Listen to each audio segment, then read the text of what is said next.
So hello student, स्वागत करता हूँ आपका हाउस ऑफ टेक्नोलॉजी के इस चैनल पे। मेरा नाम है रजत और मुझे 11 साल से ज़्यादा का एक्सपीरियंस है। और करंटली हम जो पूरी प्लेलिस्ट कवर कर रहे हैं तो उसमें हम बेसिकली माई सीक्वल डिस्कस कर रहे हैं। ओके, तो आज हम माई सीक्वल में कवर करने वाले हैं इंटीग्रेशन टेक्निक्स, और बेसिकली हम कवर करेंगे इंटीग्रेशन के अंदर migration and integration both. And किस परस्पेक्टिव से कवर करेंगे? Migration database from one system to another system, it can be any system to MySQL. Okay, that is one thing. दूसरा, ETL tool हम कैसे use करते हैं, basically ETL tool होता क्या है, इसका माई सीक्वल से क्या लेना देना है, वो भी हम बात करेंगे। Then data synchronization technique. तो आज की वीडियो में हम ये सब एक्सपेक्ट करने वाले हैं। तो चलिए आगे बढ़ते हैं एंड डिस्कस करते हैं ये सब। तो सबसे पहले हम ट्राई करेंगे कि हम एक पोस्ट ग्रेस से टेबल को, ओके, तो हमारा वही ऑब्जेक्टिव भी है यहाँ पे, ये है हमारा ऑब्जेक्टिव। ध्यान से आप देखो, this export a table from post grace SQL to a CSV file and create the equivalent table in MySQL, then import the CSV data into MySQL। Basically आपको ये बहुत ही ऑफन ज़रूरत पड़ती है कंपनीज़ के अंदर, क्योंकि कंपनीज़ में जो डेटा होता है वो हमेशा मल्टीपल सोर्सेज से आता है। ओके, तो कंपनीज़ का जो डेटा होता है कभी एक सोर्स से नहीं आता है, सिंपल बात। नाउ इसके लिए हमें क्या क्या स्टेप्स परफॉर्म करने पड़ेंगे, तो वो भी मैंने आप लोगों के लिए यहाँ पे लिस्ट आउट किया है और हम डायरेक्टली इसके बारे में बात करेंगे। तो export the data from the source data into a format MySQL can understand, such as CSV क्या होता है? CSV होता है आपका कॉमा सेपरेटेड फाइल। मतलब कि दो जो फाइल है उसके अंदर जो डेटा है उसके अंदर लेट्स से खाली नाम है, तो Rajat comma trap comma rack comma XYZ, तो that is a comma separated file. और SQL डंप के फॉर्मेट में भी। तो ये पहला स्टेप है। नाउ सेकेंड स्टेप है schema conversion. Convert the schema table indexes constraint to match MySQL syntax. Okay, क्योंकि हम एक प्लेटफॉर्म से दूसरे प्लेटफॉर्म में डेटा को ला रहे हैं तो वो हमारे लिए इंपॉर्टेंट है। Now data import using load data in file और my SQL import for CSV।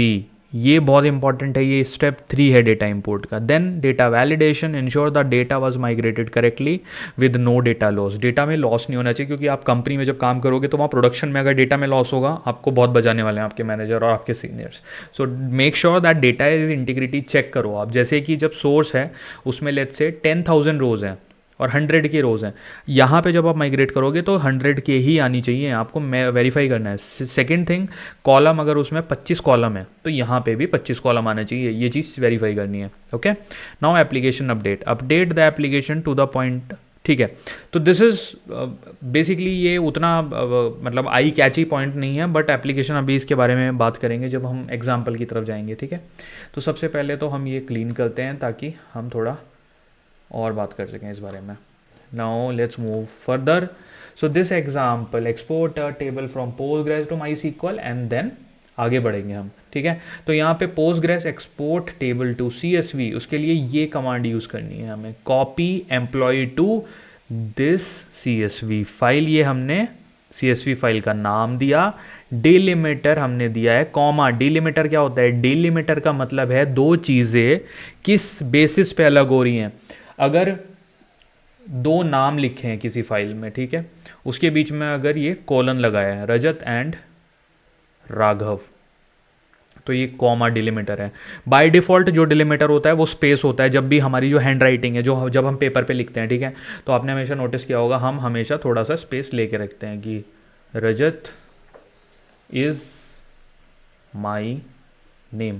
तो ये जो स्पेसिस होते हैं गाइस, इसको बोलते हैं डिलिमिटर। ओके, तो यहाँ पे डिलिमिटर डिफाइन करा, कॉमा, देन CSV हेडर। तो हमने CSV फाइल दी है और यहाँ पे हेडर कीवर्ड यूज़ करा है। ठीक है, तो यहाँ पे इंपॉर्टेंट है सिंटेक्स को फॉलो करना। नाउ आपने CSV बनाई है, डिलिमिटर भी दे दिया है। Now next step, create the equivalent table. Create table employ, उसके अंदर हमारे बेसिकली वेरिएबल क्या होंगे वो हमने बना लिया। ठीक है, तो यहाँ पे हमने एक टेबल बना दी। अब थोड़ा और नीचे चलते हैं and let's understand the final part कि basically MySQL import to the CSV। मतलब हम यहाँ पे अब CSV को इम्पोर्ट करेंगे। Load data in file, load data in file. In file मतलब इनपुट फाइल। इन फाइल क्या आ रही है मतलब अंदर क्या आ रही है, आउट फाइल मतलब output file. Temp employ dot C S V, ये हम इन फाइल लेंगे इनटू टेबल एम्प्लॉय, इस फाइल को उठाओ और इस टेबल में डाल दो और इसको टर्मिनेट कर दो कॉमा से, ठीक है। इनको enclosed by lines terminated by N, ignore one row क्यों इग्नोर कर रहे हो आप बेसिकली, क्योंकि उसमें आपके कॉलम के नाम होंगे।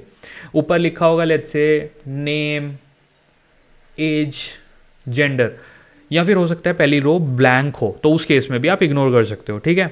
तो ये हमारा बेसिकली फंडा हो गया पूरा कि हम किस तरह से इंटीग्रिटी और कनेक्शन को कैसे मैनेज करते हैं, ठीक है। एक पर्टिकुलर डेटाबेस से दूसरे डेटाबेस में हमें जब डेटा लाना है तो हम किस तरह से करेंगे, ठीक है। तो ये हमारी वो चीज़ हो गई। नाउ हमारा सेकंड पॉइंट जो हमें डिस्कस करना है वो है ETL। तो ETL आप बहुत ही कॉमन सुनोगे, जब आप जॉब के लिए भी जाओगे तो ETL टेक्निक्स का नाम सुनोगे। ETL के सॉफ्टवेयर होते हैं, जैसे कि फॉर एग्जांपल SAS एक सॉफ्टवेयर है तो ETL कंप्लीट हो जाता है, पाइथन के थ्रू भी ETL कंप्लीट हो जाता है। अब ये ETL क्या भला है, सबसे पहले वो बात करते हैं कि ETL है क्या, ठीक है। ETL को सबसे पहले आप यहाँ पे समझो, ये मैं थोड़ा सा ये हटाता हूँ सबसे पहले एंड फिर थोड़ा डिटेल में बात करते हैं व्हाट इज़ ETL। चलिए ब्लू कलर से बात करते हैं इस बार। तो जैसे कि मैंने आपको बताया ETL की फुल फॉर्म होती है एक्सट्रैक्ट, ट्रांसफॉर्म एंड लोड। अभी यहाँ लैंग्वेज क्या लिखी है उस पर नहीं जाते हम, ठीक है। ETL की जो फुल फॉर्म है उस पर बात करते हैं, एक्सट्रैक्ट, ट्रांसफॉर्मेशन एंड लोड। जब भी आप किसी डेटाबेस से डेटा उठाते हो तो पहली चीज़ आप क्या करोगे, डेटा एक्सट्रैक्ट करोगे। डेटा एक्सट्रैक्ट आप कैसे करते हो, आपको कुछ कंडीशंस पता होनी चाहिए बेसिकली, सिंपल, ठीक है। आपको पता होना चाहिए कि किस पैरामीटर्स के बेसिस पे मुझे डेटा उठाना है, तो वो आपका एक्सट्रैक्शन पार्ट होता है। देन सेकेंड पार्ट, जब आपने डेटा उठा लिया, ट्रांसफॉर्मेशन, मतलब डेटा की क्लीनिंग करनी है, मिसिंग वैल्यू ट्रीटमेंट करना है। डेटा में अगर कुछ अशुद्धियाँ हैं, जैसे नाम प्रॉपर नहीं आ रखे, डेट्स प्रॉपर नहीं है, तो वो सब डालना है, ठीक है। उस सब को क्लीन करने की जो प्रोसेस होती है, data cleaning and data basically manipulation, उसको सही फॉर्मेट में लाना, डेट के फॉर्मेट चेक करना, वो सब ट्रांसफॉर्मेशन है। लोड मतलब फाइनल आउटपुट डेटा सेट में डेटा को लोड करना। आपने एक जगह से बेसिकली बहुत सारे, इसका सिंपल एग्जांपल लेते हैं, ठीक है। घर, जब हम बच्चे घर में होते हैं, ठीक है, बच्चे घर को तहस नहस कर देते हैं, ठीक है। उस तहस नहस काम को उनकी मम्मी जब घर वापस आती हैं वो उठाती हैं चीज़ें, ऑब्वियसली कहाँ से क्या है, तो वो हो गया एक्सट्रैक्शन पार्ट, ठीक है। इधर उधर सामान पड़ा है, चप्पल बेड के ऊपर पड़ी हैं, तौलिया कहीं और पड़ा है, NXYZ, ठीक है। थोड़ा लेमन लैंग्वेज में समझते हैं। जब हमारी मम्मी उसको आके उठाएंगी सामान को, दैट इज़ एक्सट्रैक्शन। ट्रांसफॉर्मेशन क्या है, उस हर एक चीज़ को जो जहाँ से बिलोंग करती है, जैसे कि अगर आपने तकिए उठा के फेंक दिए तो तकिए वापस बेड पे आएंगे, आपने पिलो फेंकी हैं वो वापस आपके सोफे पे आ जाएंगी, सिमिलरली और बहुत सारी चीज़ें, चप्पल वापस आपके शू रैक में चली जाएंगी, तो वो पार्ट है आपका ट्रांसफॉर्मेशन। और अगर एट द सेम टाइम आपने कोई ऐसी चीज़ है जिसका ढक्कन खोल के आपने खो दिया, तो that is a missing value treatment, कि आपने बोतल पड़ी है, ढक्कन नहीं मिल रहा, तो you need to make sure कि वो चीज़ प्रॉपर होनी चाहिए। तो वो मम्मी फिर वो ढक्कन ढूंढेंगी, उसका बोतल का ढक्कन लगा के और उसको रखेंगी। फाइनली जब ये सारी चीज़ें उनके पास रेडी हो जाएंगी, वो उसको लोड करेंगी उनकी डेजिग्नेटेड पोजीशंस पे, जो चीज़ जहाँ बिलोंग करती है वो वहाँ पे आ जाएगी, ठीक है। तो ETL में भी वैसा ही होता है, ठीक है। Extract, configure the ETL to connect the source data, basically यहाँ पे हमारा पोस्टग्रेस था जो हमने एग्जाम्पल देखा था, ठीक है। Extract the data from Postgres, ठीक है। ट्रांसफॉर्म, उस डेटा को ट्रांसफॉर्म करो, डेटा टाइप कन्वर्जन वगैरह करो, वो सब चीज़ें करो एंड लोड करो। इसका रियल लाइफ एग्जाम्पल बताता हूँ मैं आपको। बैंक्स में, जब आप बैंक में फॉर्म भरते हो, ठीक है, बैंक में आप बेसिकली एप्लीकेशन देते हो। एप्लीकेशन आज भी बहुत सारे एरिया में पेपर पे देते हो आप, पेपर के थ्रू आप एप्लीकेशन भर के और उनको अपनी डिटेल दे के आते हो, अपना आधार कार्ड, ये वो काफ़ी चीज़ें दे के आते हो, ठीक है। अब वो जाती है सिस्टम में, तो जो ये बंदा सिस्टम ऑपरेटर है, ये ज़रूरी नहीं सब कुछ सही भरे, ठीक है, क्योंकि यहाँ पे कोई प्रोग्रामर कोडर तो ऐसा बैठा नहीं है, ठीक है। तो एक प्रोसेस ये भी होता है, इसको लिमिट मत करना कि हर बैंक में ऐसा हो रहा है, आज भी ऐसा होता है, ठीक है, but this is one of the example समझने के लिए।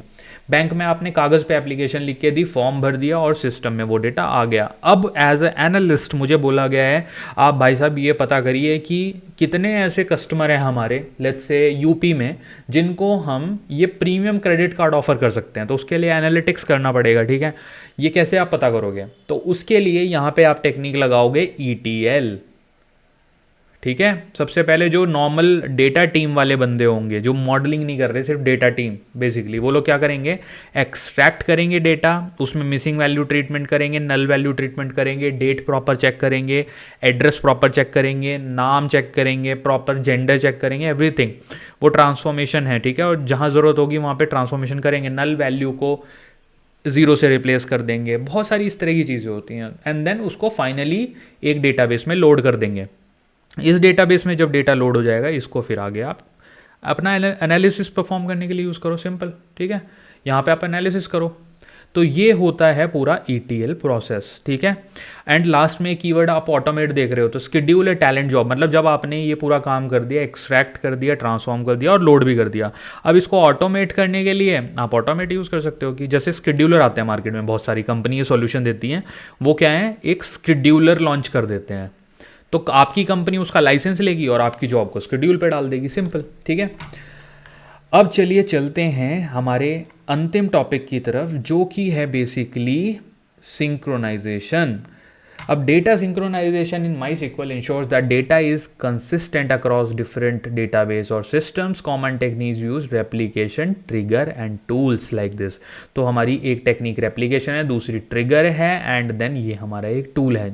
तो basically number 1, number 2, number 3 synchronization के लिए ये यूज़ होता है, ठीक है। अब एक एग्जांपल के थ्रू समझते हैं। तो MySQL replication is a common method to synchronize data across MySQL servers. अब इसमें याद रखने वाली बात क्या है, जो आपको याद रखना है, ठीक है। सबसे पहले मास्टर क्या होता है, स्लेव क्या होता है। मास्टर एक नोड होती है जो कि मेन सर्वर हो गया, लेके मेन जैसे चलता था पुराने ज़माने में मास्टर, तो आप अपने बॉस को मास्टर कहते हो। देन स्लेव्स होते हैं, स्लेव मल्टीपल, एक मास्टर के बहुत सारे स्लेव हो सकते हैं, ठीक है। तो setup master server that handle all the write operation. तो इसमें सारे हमारे राइट ऑपरेशन हो गए। राइट ऑपरेशन का मतलब क्या है, सारा जो बड़ा डेटा राइट होगा मेन टेबल में, वो इसके थ्रू होगा। Slave, setup server slave that copies data from master. अब यहाँ से ये जो स्लेव हैं, यहाँ से ये डेटा उठाएंगे और आपके फाइनल आउटपुट डेटा सेट में डालेंगे, सिंपल, ठीक है। तो ये बहुत ही कॉमन प्रैक्टिस है। अगेन कंपनीज में मास्टर स्लेव आर्किटेक्चर में रेप्लिकेशन कॉन्फ़िगरेशन करेंगे हम। Configure the slave server with master IP and log position to start the synchronization. हम बेसिकली उसकी IP देंगे, जो हमारा मास्टर है, मास्टर का एक IP एड्रेस होगा, जैसे हमारे हर किसी के सिस्टम का एक IP एड्रेस होता है, ठीक है। तो नथिंग डिफरेंट इन दैट। इसको हम कॉन्फ़िगर कर देंगे यहाँ पे, ताकि जैसे ही बैकएंड पे, जैसे जो आपने को मैंने बताया था कि एप्लीकेशन का डेटा यहाँ पे आएगा, जैसे ही ये डेटा यहाँ है तो ये ऑटोमेटिकली इसको सिंक करता रहे। जैसे ये सिंक होता रहेगा तो डेटा आपका प्रॉपरली रेडी रहेगा। अब ऑन द स्लेव सर्वर आपको ये कमांड यूज़ करनी होगी, ठीक है। इस कमांड को अगेन हमने अभी पिछले लेक्चर्स में डिस्कस किया था, ठीक है। So I am leaving it up to you guys कि आप इसको, अगर आपको फिर भी डाउट होता है तो कमेंट सेक्शन में प्लीज़ डालिएगा। तो this example setup MySQL replication synchronization data between master and slave. Synchronization के लिए मास्टर और स्लेव होना ज़रूरी है, ठीक है। एंड बेसिकली ये जो टेक्निक है ये बहुत ही यूज़फुल है रियल लाइफ में, ठीक है। तो आज हमने 3 चीज़ें कवर करी। अगर आपको इन तीनों में से किसी में भी डाउट महसूस होता है तो प्लीज़ मुझे कमेंट सेक्शन में बोलिएगा, एंड मैं इसका जवाब डेफिनेटली दूंगा। There will be no comment जिसका मैं आंसर नहीं करूंगा। तो please subscribe, like and share to my channel. अपने दोस्तों से इस चैनल को सब्सक्राइब प्लीज़ करने के लिए बोलिएगा, ताकि मैं और ज़्यादा थोड़ा बूस्ट महसूस करूँ, and so that I can make more content. Thank you so much guys.